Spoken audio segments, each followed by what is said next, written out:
सूर्याय नमः। प्रेम से बोलो सूर्य भगवान की जय। हर एक दिन किसी न किसी देवी देवता को समर्पित है। इसी तरह रविवार का दिन भगवान सूर्य को समर्पित है। सूर्य देव ब्रह्मांड की कर्ता धर्ता ही नहीं बल्कि 9 ग्रहों के राजा भी हैं।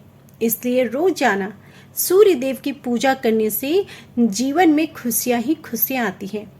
शास्त्रों के अनुसार माना जाता है कि नियमित रूप से सूर्य देव की पूजा करने से पुण्य की प्राप्ति होती है। इसलिए सुबह सुबह उगते हुए सूर्य को प्रणाम करने के साथ स्नान आदि करने के बाद अर्घ्य देना चाहिए। इससे सूर्य भगवान की कृपा घर परिवार पर बनी रहती है और साथ ही सुख समृद्धि भी आती है।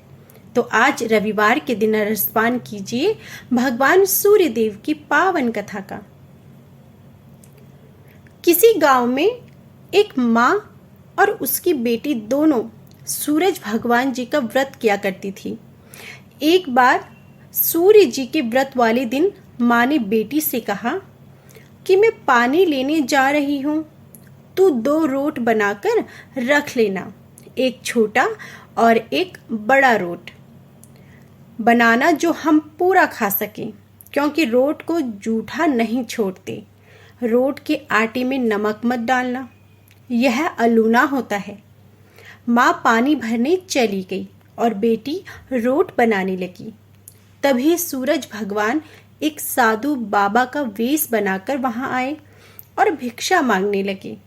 लड़की ने कहा, मेरी माँ का रोट तो बन गया है, पर मेरा रोट बनेगा उसमें से आपको दूंगी।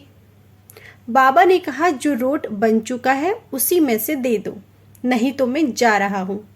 लड़की ने माँ के रोट में से टुकड़ा तोड़कर दे दिया।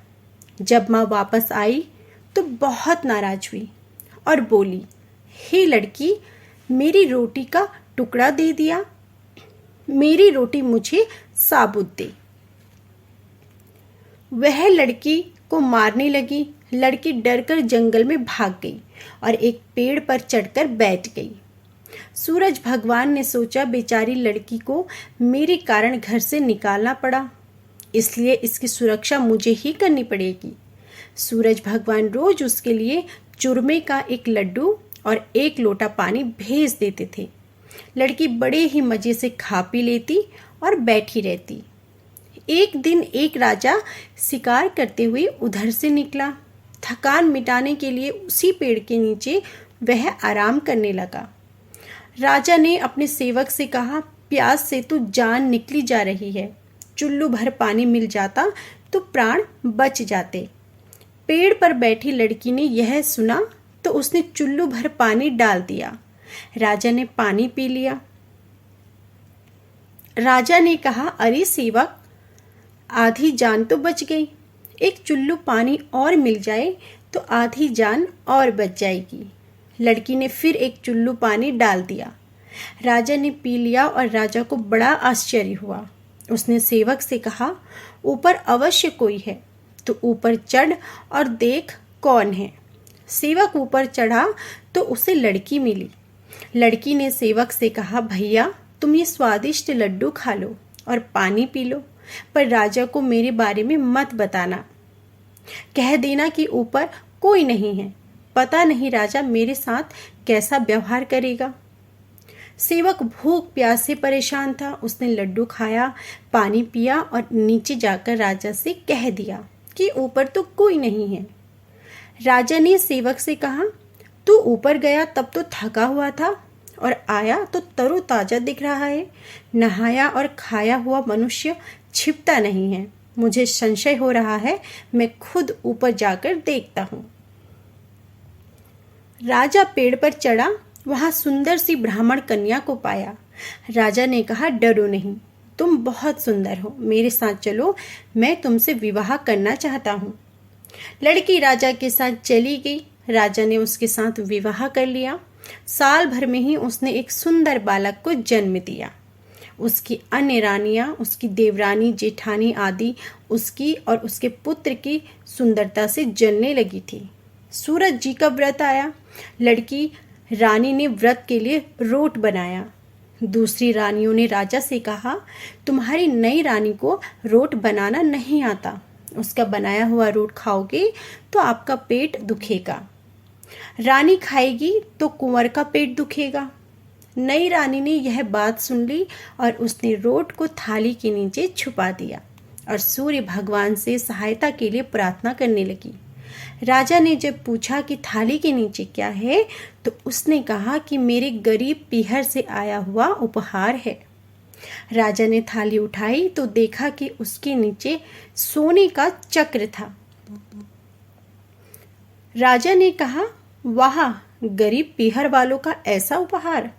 नई रानी चुप रही। एक दिन रानी खिड़की पर खड़ी थी, तभी उसने देखा कि उसकी माँ दरिद्र अवस्था में छाजले बेच रही थी। उसने सोचा माँ को यहाँ बुला ले तो यहाँ आराम से रह लेगी, इतने नौकर चाकरों में वह भी कुछ काम कर लेगी और किसी को पता भी नहीं चलेगा। उसने माँ को बुलवाया। रानी की माँ आते ही वही बात दोहराने लगी, हे लड़की, मेरी रोटी का टुकड़ा दे दिया, मेरी रोटी मुझे साबुत दे। रानी ने सोचा कहीं सबको पता ना चल जाए कि मैंने अपनी माँ को इस तरह महल में बुलाया है तो मुसीबत हो सकती है। उसने माँ को चुपचाप एक कमरे में रहने को कहा, बाहर से ताला लगा दिया। रानी की देवरानी, जेठानी व अन्य रानी राजा से कहने लगी कि नई रानी का व्यवहार संदेह पैदा करता है। एक औरत महल में घुसी थी पर वह वापस नहीं निकली। छोटी रानी यह सुन लेती है। वह सूर्य भगवान से इस विपत्ति से बचाने की प्रार्थना करने लगती है। राजा ने वहां आकर उस कमरे की चाबी मांगी। राजा ने कमरा खोला तो वहां सोने की एक मूर्ति थी। राजा ने पूछा, यह मूर्ति कहाँ से आई है? तो रानी ने कहा, मेरे गरीब पीहर का उपहार है। राजा ने कहा, तुम्हारे गरीब पीहर से इतने कीमती उपहार आते हैं, मुझे तुम्हारा पीहर देखना है, हम वहां चलेंगे। रानी ने फिर सूरज भगवान से मदद मांगी। सूरज भगवान ने कहा कि मैं 1.25 पहर की व्यवस्था तो कर दूंगा, लेकिन फिर मुझे नगरी में उजाला करने जाना होगा। सूर्य भगवान ने जंगल में माया नगरी बसा दी। महल, झरोए, बाग बगीचे, रिश्तेदार आदि सब माया से बना दिए। महल की रसोई में कई प्रकार के व्यंजन बन रखे थे। सबने मिलकर खा पीकर रानी से और राजा से वापस चलने को कहा। राजा ने कहा, अभी जल्दी क्या है, थोड़ा आराम कर लें। तो रानी ने बड़ी मुश्किल से राजा को वापस चलने के लिए मना लिया और वे रवाना हो गए। थोड़ी दूर जाने के बाद राजा को ध्यान आया कि उनकी कटार वहीं रह गई है।